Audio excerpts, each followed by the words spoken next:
पाकिस्तान में हर 4 सेकंड में एक बच्चा पैदा होता है और हर 1 घंटे के अंदर एक माँ बच्चे को पैदा करने की कोशिश में अपनी जान दे बैठती है। इसके बावजूद पाकिस्तान में हर साल 6 मिलियन के करीब बच्चे पैदा होते हैं। ये 6 मिलियन कितना बड़ा नंबर है, इसका अंदाज़ा इससे लगाएं कि न्यूजीलैंड जैसे मुल्क की कुल आबादी से ज़्यादा बच्चे हर साल पाकिस्तान में पैदा होते हैं। इसी तरह ओमान, फिनलैंड, आयरलैंड, लेबनान और नॉर्वे समेत दर्जनों ऐसे ममालिक हैं जिनकी कुल आबादी इतनी नहीं है जितने बच्चे हर साल पाकिस्तान में पैदा होते हैं। ये बढ़ती हुई आबादी पाकिस्तान के लिए इतना बड़ा मसला है कि अपनी पूरी तारीख में जियो और मीर खलील रहमान फाउंडेशन ने बेतहाशा सोशल इश्यूज़ के लिए कैंपेन्स की हैं, कवानीन में तब्दीली के लिए अवेयरनेस क्रिएट करने की कोशिश की है। इनमें से हर मसले को जब हमने उठाया, चाहे वो तालीम हो, पानी, मईशत का मसला हो, हर मामले में हमें यह नज़र आता है कि जब तक पाकिस्तान में इस बढ़ती हुई आबादी की रफ्तार को कम नहीं किया जाता, तब तक पाकिस्तान के अंदर कोई भी रिफॉर्म नहीं हो सकता और ना कोई मसला ख़त्म हो सकता है। माहिरीन के मुताबिक ये जो 60 लाख बच्चे हर साल पैदा होते हैं, इन 60 लाख बच्चों में से 15 लाख वो बच्चे हैं जो बगैर मनसूबाबंदी के पैदा होते हैं, यानी हर 4 में से एक बच्चा अनप्लान्ड होता है। और ये वो बच्चे हैं जिनके माँ बाप की ख्वाहिश होती है कि वो मज़ीद बच्चा पैदा ना करें, लेकिन फिर भी बच्चा पैदा हो जाता है। इसकी सबसे बड़ी वजह ख़ानदानी मनसूबाबंदी की जो तिब्बी तरीके हैं, जिन्हें हम कॉन्ट्रासेप्टिव्स कहते हैं, उनका इस्तेमाल ना करना है।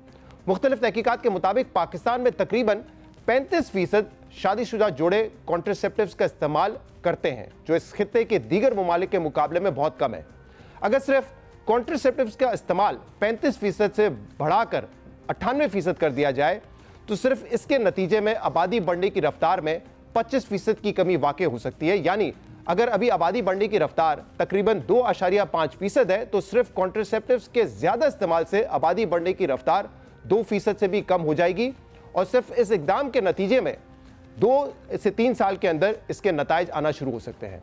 मगर सवाल यह है कि पाकिस्तान में कॉन्ट्रासेप्टिव का इस्तेमाल कम क्यों है?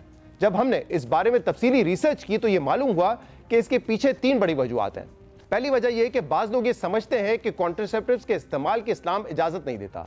दूसरी वजह यह है कि लोगों के जहन में बहुत सी मिथ्स और मिसपरसेप्शंस हैं, यानी कि गलत तस्वुरात हैं जो इन कॉन्ट्रासेप्टिव्स के साथ जुड़ गए हैं, जिनकी वजह से लोग ये समझते हैं कि शायद इनके इस्तेमाल करने के नतीजे में उनकी सेहत ख़राब हो सकती है या वो हमेशा हमेशा के लिए बच्चा पैदा करने की सलाहियत से महरूम हो सकते हैं।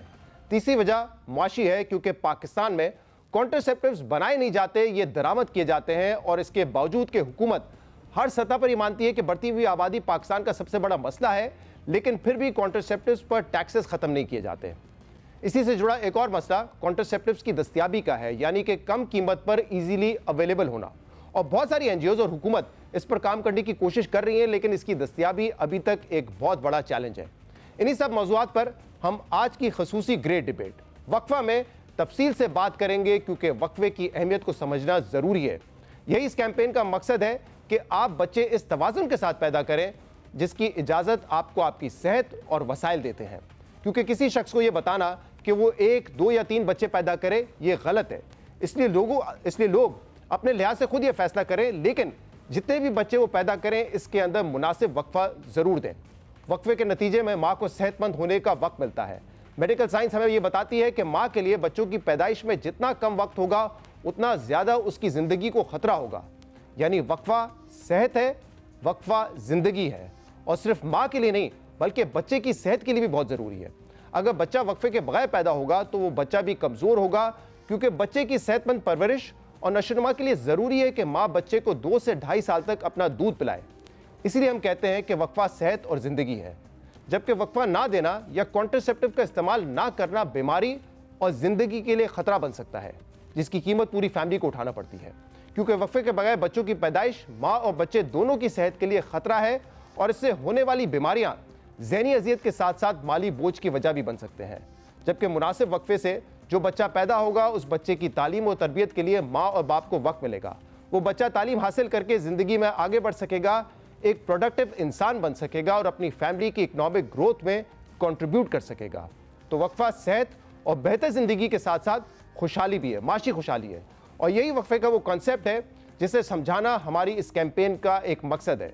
हमारी कोशिश है कि पाकिस्तान की तारीख में पहली मरतबा सूबाई वज़राए सेहत, वफाकी वज़ीर सेहत, वज़ीर ख़जाना, मजहबी रहनुमा और डॉक्टर्स एक प्लेटफॉर्म पर जमा हो और हम इस मसले का हल निकालने की कोशिश करें। और सबसे पहले हम मुफ्ती ज़ुबैर की राय इस पर जानते हैं कि क्या मज़हब خاندانی منصوبہ بندی اور کانٹرسیپٹیوز کے استعمال سے منع کرتا ہے یا نہیں؟ اگر اگلی ولادت میں جان کا خطرہ ہو، عورت کو ناقابل برداشت تکلیف کا اندیشہ ہو، پہلے بچے کی تربیت پر منفی اثرات مرتب ہونے کا خدشہ ہو، فیڈنگ کے حوالے سے، دودھ کے حوالے سے اگر اگلی ولادت جلدی ہو جاتی ہے، پہلے بچے کی نگہداشت کا معاملہ درپیش ہے، بچے کی صحت کو خطرہ، ماں کی صحت کو خطرہ، زچہ اور بچہ کو کسی قسم کی تکلیف کا اندیشہ ہو، تو اس ایسی صورت کے اندر پریگننسی کو روکنے کی کسی قسم کی تدبیر اختیار کرنا شرعی طور پر جائز ہے. It's allowed in the light of the قرآن و سنہ. پرسوں کا میں آپ کو واقعہ بتاتا ہوں. ہمارے ایک جاننے والے کے ایک آرگنائزیشن کے واچ مین چوکیدار کا مسئلہ، ان کی اہلیہ بستر پہ لگی ہوئی ہے اور 12ویں بچے کی ولادت ہو رہی ہے، موت و حیات کی کشمکش کے اندر عورت ہے. کہاں سے شریعت یہ کہہ سکتی ہے کہ آپ ہر صورت کے اندر اس طرح آزار کی بنیاد پر ریزنز ہونے کے باوجود، بیماریوں اور میڈیکل کے مسائل ہونے کے باوجود بھی آپ بغیر کسی وقفے کے بچے پیدا کرتے چلے جائیں؟ یہ شریعت کی ڈیمانڈ نہیں ہے. عورت ایڈمٹ ہے، ہیپاٹائٹس ہو رہا ہے، وبائی امراض کا